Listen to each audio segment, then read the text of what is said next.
ಮಂಡ್ಯ ಜಿಲ್ಲೆಯ ಮಳವಳ್ಳಿಯಲ್ಲಿ ರೈತರ ಸರಣಿ ಆತ್ಮಹತ್ಯೆ ಮುಂದುವರೆದಿದೆ.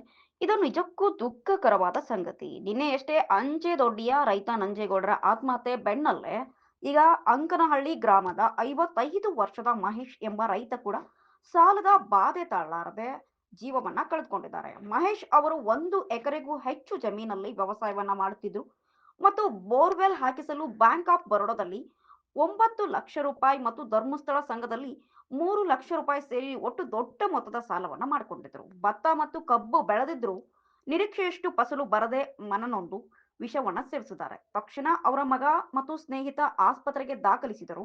ಚಿಕಿತ್ಸೆ ಫಲಕಾರಿಯಾಗಲಿಲ್ಲ. ಈ ಬಗ್ಗೆ ಗ್ರಾಮಾಂತರ ಪೊಲೀಸ್ ಠಾಣೆಯಲ್ಲಿ ಪ್ರಕರಣ ದಾಖಲಾಗಿದ್ದು ಪೊಲೀಸರು ಪರಿಶೀಲನೆಯನ್ನ ನಡೆಸಿದ್ದಾರೆ. ಈ ಸರಣಿಯ ಆತ್ಮಹತ್ಯೆಗಳು ಮಳವಳ್ಳಿ ರೈತರ ಸಂಕಷ್ಟಕ್ಕೆ ಕನ್ನಡಿ ಹಿಡಿದಿದ್ದು ಸರ್ಕಾರ ಇತ್ತ ಗಮನ ಹರಿಸಬೇಕಿದೆ.